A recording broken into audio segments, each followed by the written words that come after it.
இந்த 45 டிவியில் பார்த்தீங்கன்னா வந்து கம்ப்ளைண்டான டிவி. என்ன கம்ப்ளைண்ட் பார்த்தீங்கன்னா வந்து டிஸ்பிளே தெரிய மாட்டேங்குதுன்னு சொல்லிட்டு கம்பெனிக்காரங்களை கூட்டு பார்த்துருக்காங்க. ஆனால் வந்து 25,000 ஆகும்னு சொல்லிட்டு எல்ஜி கம்பெனிலேருந்து வந்து சொல்லியிருக்காங்க. ஆனால் கேரண்டி இல்லைன்னு சொல்லியிருக்காங்க. கஸ்டமர் என்ன பண்ணியிருக்காங்கன்னா லோக்கலில் வந்து டிவி மெக்கானிக் கூப்பிட்டு கேட்டிருக்காங்க. அவங்க என்ன சொல்லியிருக்காங்கன்னா 15,000 ஆகும், ஆனால் கேரண்டி கிடையாதுன்னு சொல்லியிருக்காங்க. அதனால என்ன பண்ணிட்டாங்கன்னா கஸ்டமர் வந்து இந்த டிவியை வந்து வேண்டாம், நம்ம வந்து புது டிவி எடுத்துடலாம்னு சொல்லி புது டிவி எடுத்துட்டாங்க. இந்த டிவியை வந்து சும்மா தான் வச்சிருந்தாங்க. ஆனால் வந்து நமக்கு வந்து நீங்கள் வந்து யாருக்கும் விற்க முடிஞ்சால் விற்றுருங்க அப்படின்னு சொல்லியிருந்தாங்க. சரி, நம்ம விற்கிறது நம்ம வந்து முடியாது, நம்ம ஓடாத டிவி விற்க முடியாதனால நான் அந்த 1000 ரூபா கொடுத்து 1000 ரூபா சொல்லியிருந்தாங்க. அந்த 1000 ரூபா கொடுத்து நான் அந்த டிவியை வாங்கிட்டு வந்து நான் ரெடி பண்ண முடியுமான்னு சொல்லிட்டு நான் வந்து செக் பண்ணி பார்த்துருந்தேன். இந்த டிவியை பற்றி எனக்கு எதுவுமே தெரியாது. எப்படி சொல்லிங்கன்னா இதை எப்படி மாட்டணும், உள்ள என்ன சர்க்யூட் வந்து எப்படி இருக்கும், இந்த பின்னாடி பேக் டோரை கூட எப்படி கலத்தணும்னு சொல்லிட்டு நமக்கு ஐடியா இல்லாமல் தான் தண்ணி கலத்தணும். அதேமாதிரி பார்த்தீங்கன்னா வந்து இந்த ஒரு யூடியூப்பை மட்டும் பார்த்து தான் நம்ம வந்து இதை சரி செஞ்சோம். இந்த கையில் வச்சிருக்க ஸ்பீக்கர் பார்த்தீங்கன்னா ஸ்பீக்கர் எதில் வருங்கிறது கூட நமக்கு தெரியாது. நம்ம தான் எல்லாம் நம்ம உள்ள திறந்து நம்ம பார்க்கணும்.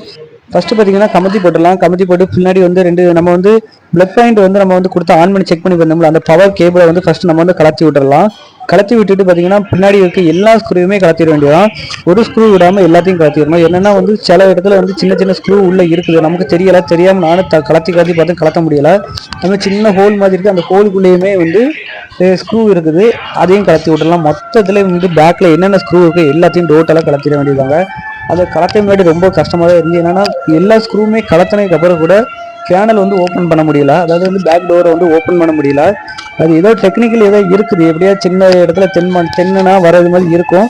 ஆனால் அது எனக்கு தெரியாதனால ரொம்பவே டைம் ஆச்சு. சரி, டைம் எடுத்து ஒரு வழியாக அதை கலத்தி முடிச்சிட்டேன் பாருங்க.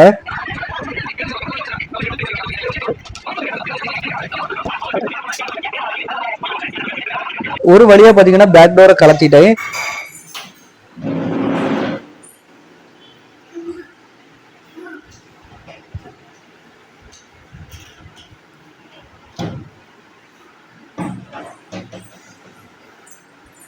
உள்ள பாத்தீங்கன்னா ரெண்டு பெரிய போர்டு இருக்கு, ஒன்னு பச்சை கலர்ல இருக்கு, இன்னொன்னு ஆரஞ்சு கலர்ல இருக்கு. இந்த ஆரஞ்சு கலர்ல இருக்க போர்டு தான் பவர் போர்டு.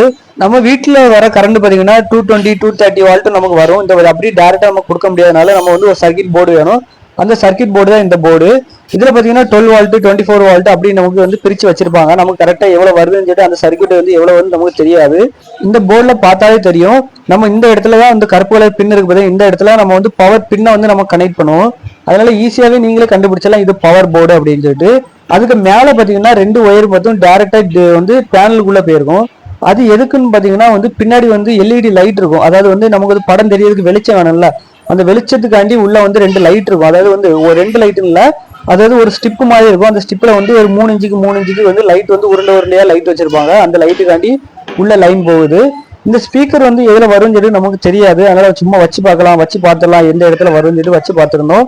ஒரு ஸ்பீக்கர் எடுத்து வச்சு பார்த்துருந்தோம். ஆனா பின்னாடி பின் வந்து லாக் ஆயிடுச்சு. ஆனா வந்து ஆடிட்டு இருக்கு. அப்போ வந்து இது வந்து இதோட இடத்துல உள்ளது இல்ல இருக்குன்னு சொல்லிட்டு நம்ம வந்து ஆப்போசிட் சைட்ல வந்து அதாவது இடது பக்கத்துல வந்து நம்ம போட்டு பார்க்கலாம்னு சொல்லிட்டு நம்ம வந்து இடது பக்கத்துல இந்த ஸ்பீக்கரை இதே ஸ்பீக்கரை இடது பக்கத்துல வச்சா கரெக்டா செட் ஆயிடுச்சு. அப்போ வந்து இது வந்து இடது பக்கத்துல உள்ள ஸ்பீக்கர்னு சொல்லி ஈஸியா கண்டுபிடிச்சிட்டோம். அப்போ வலது பக்கத்துல உள்ள ஸ்பீக்கர் எடுத்து நம்ம வந்து அதுலயும் மறுபடியும் வச்சு பார்த்துட்டோம். அதுலயுமே கரெக்ட் ஆயிடுச்சு. சரி, இப்போ ஸ்பீக்கரோட வேலைகள் வந்து முடிஞ்சு. அதாவது வந்து லைன் மட்டும் தான் கொடுக்கணும். அது பக்கத்துலயே வந்து வெள்ளை கலர்ல ஒரு சின்ன பின்னு கிடக்கு. அந்த பின்னை வந்து நம்ம கனெக்ட் பண்ணா ஸ்பீக்கர் ஒயர் கனெக்ட் பண்ணிடலாம்.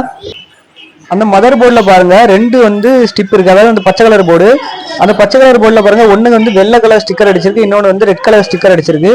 இதுல தான் நம்ம வந்து ஏதாவது கம்ப்ளைண்ட் இருக்கும் அப்படின்னு சொல்லிட்டு ஒரு அண்ணன் வந்து வீடியோ போட்டிருந்தாங்க. இந்த கம்ப்ளைண்ட்டுக்கு இதுல தான் கம்ப்ளைண்ட் இருக்கும்னு சொல்லிட்டு போட்டிருந்தாங்க. இப்போ நம்ம அதை தான் செக் பண்ண போறோம். டிவியை செக் பண்ணதுக்கு பார்த்தீங்கன்னா ஃபர்ஸ்ட் வந்து நம்ம வந்து பவர் லைனை வந்து நம்ம வந்து கனெக்ட் பண்ணிடலாம். ஃபர்ஸ்ட் பவர் பின் நம்ம பவர் போர்டு இருக்குல்ல, அந்த பவர் போர்டில் உள்ள பின்ல வந்து லைனை கொடுத்துடலாம். அதுக்கடுத்து பார்த்தீங்கன்னா 2 பின் போட்டிருப்பாங்க. அந்த 2 பின்னை டைரக்டா எடுத்து நம்ம வந்து வீட்டு பிளக் பாயிண்ட்ல வந்து கனெக்ட் பண்ணிடலாம்.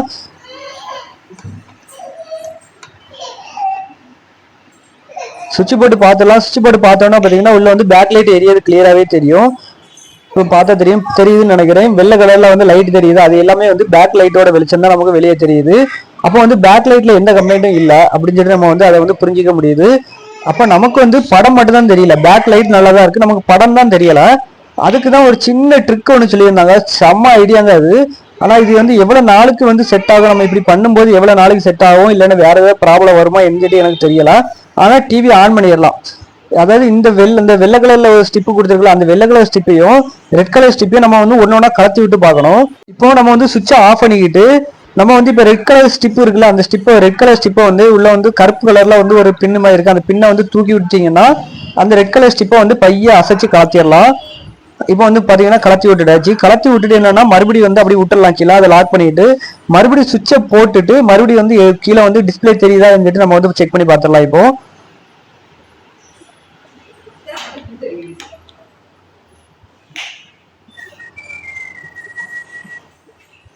பாத்தீங்கன்னா பின்னாடி வந்து நம்ம வந்து லைட் ஆன் ஆயிடுச்சு. இப்போ வந்து பின்னாடி அதாவது படம் தெரியுதான்னு சொல்லி செக் பண்ணி பார்க்கலாம்.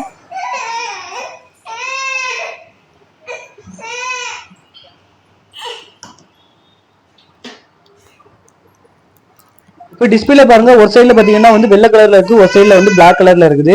ஃபர்ஸ்ட் வந்து ஒண்ணுமே தெரியல, இப்போ வந்து ஸ்டிப்பை கலத்துனோட ஒரு சைடுல வெள்ளை கலர்ல இருக்கு, ஒரு சைடு பிளாக் கலர்ல இருக்கு.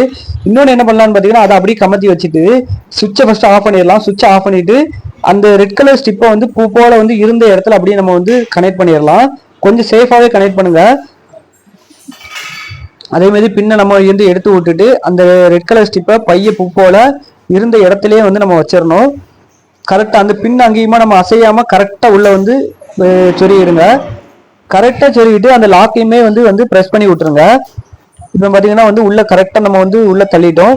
இப்போ வந்து அந்த லாக்கை போட்டு விட்டுருவோம். மேல வந்து கருப்பு கலர்ல வந்து அதை வந்து கீழே வந்து பிரஸ் பண்ணி விட்டுறலாம். இப்போ பாத்தீங்கன்னா அடுத்து வெள்ளை கலர் ஸ்டிப்பை வந்து நம்ம வந்து கலத்தி விட்டு பார்த்துடலாம். அதே மெத்தட்ல இதுலயும் இருக்கும். மேல வந்து கருப்பு கலர்ல ஒரு லாக் இருக்கும், அதை கலத்தி விட்டுட்டு நீங்க வந்து ஸ்டிப்பை வந்து பைய உருவினீங்கன்னா வந்துடும். அதை அதே மாதிரி லாக் பண்ணிடலாம். இப்போ மறுபடியும் வந்து டிவியை வந்து ஆன் பண்ணி செக் பண்ணி பார்த்துடலாம். இப்போ பாத்தீங்கன்னா பேக் லைட் வந்து இப்போ ஆன் ஆயிடுச்சு. இப்போ வந்து நம்ம வந்து உள்ள வந்து டிஸ்பிளேல ஏதாவது மாற்றங்கள் ஏதாவது இருக்குதான்னு சொல்லி பார்க்கலாம். இப்போ பாருங்க, இந்த டிஸ்பிளே வந்து ஃபுல்லாவே பிளாக் காட் இருக்கு. அதாவது வந்து நம்ம வந்து அதுல வந்து ஒயிட்டும் பிளாக் இருந்து இதுல வந்து ஃபுல்லாவே வந்து பிளாக் கலர்லயே இருக்கு. ஆனா வந்து படம் எதுலையுமே தெரியல. சில இதுல வந்து பாதியில வந்து படம் தெரிஞ்சுது அந்த அண்ணனுக்கு. இப்போ என்ன பண்ணணும் யாது பண்ணணும் வந்து ஒண்ணுமே எனக்கு புரியல. அந்த வீடியோல வந்து எப்படி வந்துன்னு பாத்தீங்கன்னா, அதாவது அந்த ஸ்டிப்பை வந்து நம்ம வந்து ஒன்ன கலத்தி விடும்போது ஒரு சைடுல வந்து வெள்ளை கலர்ல இருந்து இன்னொரு சைடுல வந்து படம் தெரிஞ்சது.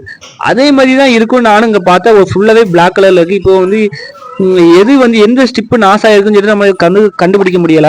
சரி இருக்கட்டும், என்ன பண்ணேன்னு சொல்லிட்டு மறுபடியும் வந்து நம்ம லைன் கொடுத்ததுல வந்து ஏதாவது ஒரு அட்ஜஸ்ட்மெண்ட்ல வந்து நம்ம வந்து பின்னு வந்து கரெக்டா கொடுக்காம இருந்திருக்கும்னு சொல்லிட்டு மறுபடியும் அதே மாதிரி பண்ணி பார்த்தேன். அந்த வெள்ளை கலர் ஸ்டிப்பை நம்ம உள்ள தள்ளி வந்து ரெட் கலர் ஸ்டிப்பை வந்து மறுபடியும் வெளியே இழுத்து விட்டுட்டு அப்படி ஒரு அடி செக் பண்ணி பார்த்தேன். அதே மாதிரி தான் இருந்துச்சு. சரி, இப்போ இதுக்கு மேல வழி இல்லை அப்படின்னு சொல்லி தெரிஞ்சுக்கிறப்ப தான் சரி அந்த ட்ரிக்கை பயன்படுத்தி பார்ப்போம், ரெண்டு சைட்லயுமே வந்து ட்ரிக்கை பயன்படுத்தி பார்ப்போம்னு சொல்லிட்டு அந்த ட்ரிக்கை பயன்படுத்தி பார்த்தேன்.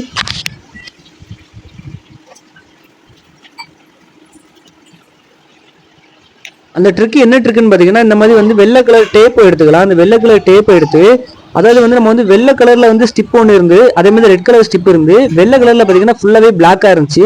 இப்போ அதனால நான் என்ன பண்ணிட்டேன்னா அந்த வெள்ளை கலர் வந்து ஃபுல்லா வந்து பிளாக்கா தானே இருந்துச்சு. அதனால என்ன பண்ணா அதை வந்து உள்ள வந்து சொருவி நான் வந்து அதை பின்னை வந்து லாக் பண்ணிட்டேன். அதுக்கு பதிலாக வந்து நான் வந்து ரெட் கலர் பின்னை வந்து நான் எடுத்துக்கிட்டேன். அது ரெட் கலர் பின்னை எடுத்து ரெட் கலர் பின்னில் பார்த்தீங்கன்னா மேலே ஸ்டார்டிங்கில் ஒரு 10 பின்னை வந்து நம்ம டம்மி பண்ண போகிறோம். அதே மாதிரி அதுல வந்து டம்மி பண்ணி பார்க்கலாம். அதுக்கப்புறம் அதுல செட் ஆகலைன்னா மறுபடியும் கீழே அதாவது அந்த ரெட் கலர் இதுல கீழே இதுல ஒரு 10 கம்பி வந்து டேப் அடிச்சு மறுபடியும் டம்மி பண்ணி பார்த்து செக் பண்ணி பார்த்துக்கலாம். அதுல பாத்தீங்கன்னா ஒரு சைட்ல வந்து எனக்கு ஆன் பண்ணி பார்த்துருந்தோம். நம்ம வந்து அந்த பின்னை வந்து டம்மி பண்ணிட்டு நம்ம வந்து டிவி ஆன் பண்ணி பார்த்தா டிவி ஆன் ஆயிடுச்சு. எப்படி இருக்குன்னு பாருங்க, பக்கவா இருக்கு.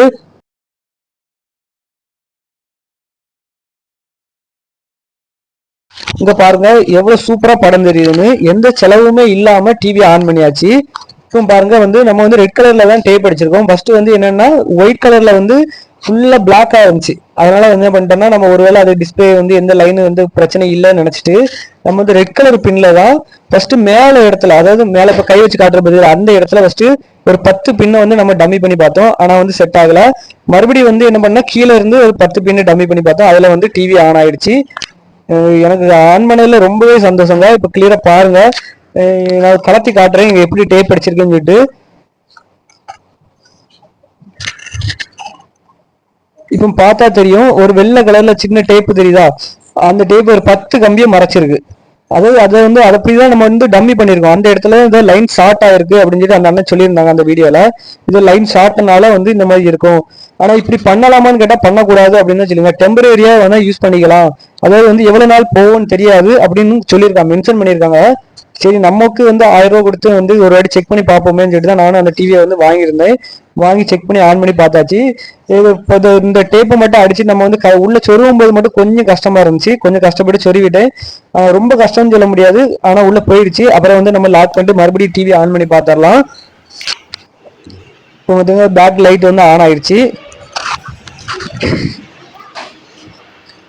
இப்போ பாருங்க டிவி பாருங்க எவ்வளவு சூப்பரா ஆன் ஆகுதுன்னு. அதுக்கப்புறம் பார்த்தீங்கன்னா நான் வந்து உள்ள வந்து நம்ம வந்து லைன் எல்லாமே கொடுத்து நம்ம வந்து டிவி ஆன் பண்ணி படம் தெரியுதான்னு சொல்லிட்டு நம்ம வந்து கேபிள் லைனை வந்து கொடுத்து செக் பண்ணி பார்த்துருந்தோம். அதுலேயுமே பக்காவாக எந்த பிரச்சனையும் இல்லாமல் வந்து சூப்பராக படம் தெரிஞ்சுது. இப்போ வந்து ஸ்பீக்கர் லைன் பார்த்தீங்கன்னா வந்து ஸ்பீக்கர் லைன் ஆல்ரெடி அதில் பின்னு கடந்துச்சு. அந்த பின்னை வந்து நம்ம வந்து இதில் வந்து கொடுத்துடலாம். இப்போ வந்து அதில் வந்து மேல் ஃபீமேல் மேலே தான் இருக்குது. இப்போ நம்ம கையில் வச்சுக்க பின் வந்து பார்த்தா தெரியும். லைட்டாக வந்து நம்ம வந்து ப்ரெஸ் பண்ணால் உள்ளே போய் லாக் ஆயிரும். அந்த மாதிரி தான் இருக்குது. அதே மாதிரி ஆப்போசிட் லைன்லேயும் வந்து நம்ம வந்து ஸ்பீக்கரை வந்து லைனை வந்து கனெக்ட் பண்ணிடலாம். கனெக்ட் பண்ணிட்டு வந்து நம்ம வீட்டில் வந்து நம்ம வந்து யூஸ் பண்ணிட்டு இருக்கோம் வந்து டிவிக்கு உள்ள கேபிள் எல்லாத்தையும் கொடுத்து நம்ம வந்து படம் தெரியுதா, அதாவது வந்து இப்போ டிஸ்பிளேல வந்து நமக்கு தெரியுது. இப்போ டேரெக்டாக நம்ம வந்து டிவி கனெக்ட் பண்ணி அதில் ஏதாவது படம் தெரியுதான்னு சொல்லி படத்தை போட்டு பார்த்துடலாம். இப்போ நம்ம வந்து டிவியோட ரிமோட் வேற வாங்காம வந்துட்டோங்க. ஆனா அவங்க வீட்டுல இருக்குது, நம்ம வந்து மறந்து போய் வாங்காம வந்துட்டோம். இப்போ ஒய்ஃபை தான் கனெக்ட் பண்ணிருக்கேன். நம்ம HDMI பின்னு போட்டிருக்கோம். ஆனா வந்து அவன் அண்ணன் என்ன செய்யுது, HDMI பின்னு போடும்போது ப்ராப்ளம் வரும், ஏவியில கொடுத்தா எந்த ப்ராப்ளம் வராதுன்னு சொல்லியிருந்தாங்க. அதில் மென்ஷன் பண்ணியிருந்தாங்க. நம்ம பார்த்தீங்கன்னா நெட் வச்சிருக்கனால நமக்கு ஏவி கிடையாது, நமக்கு HDMI பின்னு மட்டும் தாங்க இருக்குது. அதனால வந்து இந்த டிவி எவ்வளவு நாள் போகுதுன்னு நமக்கு தெரியல. சரி செக் பண்ணி பார்ப்போம் எவ்வளவு நாள் இந்த 1000 ரூபா வந்து ஒர்த்தா இருக்குதுன்னு சொல்லி பார்ப்போம். என்னைக்காவது இந்த டிவி செத்து போச்சுன்னா கண்டிப்பா சொல்றேங்க. அதே மாதிரி இன்னொரு கம்ப்ளைண்ட் வரதுக்கு நிறைய வாய்ப்பு இருக்கு. இந்த மாதிரி நம்ம வந்து லைனை வந்து நம்ம வந்து கேன்சல் பண்ணும்போது லைன் உள்ளதுக்கு நிறையவே வாய்ப்பு இருக்குன்னு சொல்லிட்டு வேற அந்த சொல்லியிருந்தாங்க. இப்போ பாருங்க சூப்பரா படம் தெரியுதா. அதே மாதிரி லைன் உள்ளது பார்த்தீங்கன்னா வந்து நேராகவும் விழும், சைடு வாக்குலையும் உள்ளதுக்கு நிறையவே வாய்ப்பு இருக்கு அப்படின்னு சொல்லி அந்த சொல்லியிருந்தாங்க. ஆனா வந்து நமக்கு எந்த ப்ராப்ளமும் இந்த கோடோட ப்ராப்ளம் எதுவுமே இல்லை. நான் இப்போ வந்து இந்த வீடியோ போடும்போது ஒரு வாரம் டிவியை நல்லாக்கி ஒரு வாரம் ஆயிடுச்சு. அதுக்கப்புறம் தான் இந்த வீடியோ போடுறேன். ஆனா வந்து இப்போ வரைக்கும் இந்த வீடியோ வந்து அதாவது எனக்கு டிவி பாத்தீங்கன்னா இப்போ நல்லா இருக்கிற டிவி எந்த ப்ராப்ளம் இல்லாம நீ சூப்பரா தான் ஓடிட்டு இருக்குது. அந்த டிவி ரிமோட் இல்லாதனால நம்ம வந்து அந்த ஓகே பட்டன் நமக்கு அமுக்க முடியல. நம்ம வந்து கீழே வந்து பட்டன் அமுக்கி பார்த்தாலும் அது வந்து கேன்சல் ஆகல, அது அப்படியே தான் இருந்து. ஆனா கொஞ்ச நேரத்தில் அது வந்து ஆட்டோமேட்டிக்காவே போயிடுச்சு. இப்போ வந்து பாட்டு போட்டு பார்க்கலாம். சவுண்ட் குவாலிட்டிலாம் சூப்பரா இருக்கு. 1000 ரூபாய்க்கு ஒர்த்து தாங்க. இந்த ஒரு 6 மாசம் போனாலும் ஒர்த்து தான் நான் சொல்லுவேன். ஆனா நம்ம வீட்டுல உள்ள டிவி பின்னாடி பார்த்தா தெரியும், சின்ன டிவி தான். இப்போ இந்த சின்ன டிவில இருந்து இவ்வளவு பெரிய டிவியில படம் பார்க்கும்போது ரொம்ப பெரியசா தியேட்டர்ல பார்க்கும்போது இருக்கு. அதே மாதிரி சவுண்டுமே சூப்பரா இருந்துச்சு. இந்த டிவியை கொஞ்சம் ஒரு 1/2 மணி நேரம் ஓட விட்டுட்டு அதுக்கப்புறம் என்ன பண்ணா பேக் டோர் எல்லாத்தையும் அடைச்சிட்டு நம்ம வந்து டைரக்டா வந்து எதுல மாட்டிட்டோம்னா அந்த பழைய டிவி இருந்த இடத்துல இதை வந்து தூக்கி மாட்டி விட்டுட்டாங்க.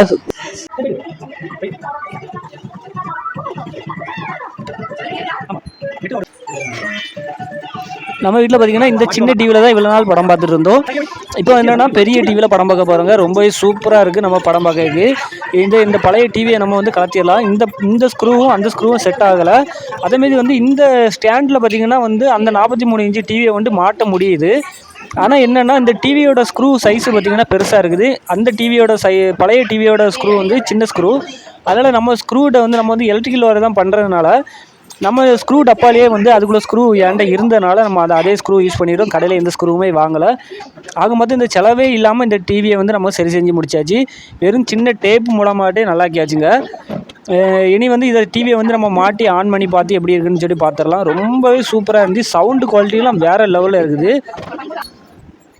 இந்த டிவி இப்படி நம்ம சரி செஞ்சிருக்கனால ஏதாவது ப்ராப்ளம் ஏதாவது வருமானு சொல்லிட்டு கீழே கமெண்ட்டில் சொல்லுங்கள். எனக்கு சத்தியமாக எனக்கு ஐடியாவே இல்லை. நீங்கள் வந்து இந்த டிவி மெக்கானிக்கல் யாராவது இருந்தீங்கன்னா என்ன ப்ராப்ளம் வரும்னு சொல்லிட்டு தெளிவாக கீழே கமெண்ட்டில் சொன்னீங்கன்னா நம்ம வந்து அதுக்கு ஏற்ற மாதிரி நம்ம தயாராகிடலாம். வேறு ஏதாவது நம்ம வந்து பண்ணணும் இல்லை அடிஷ்னலாக ஏதாவது பண்ணணும் அப்படின்னா கூட நம்ம இப்போவே நம்ம பண்ணி வச்சிடலாங்க. போடு. இல்லை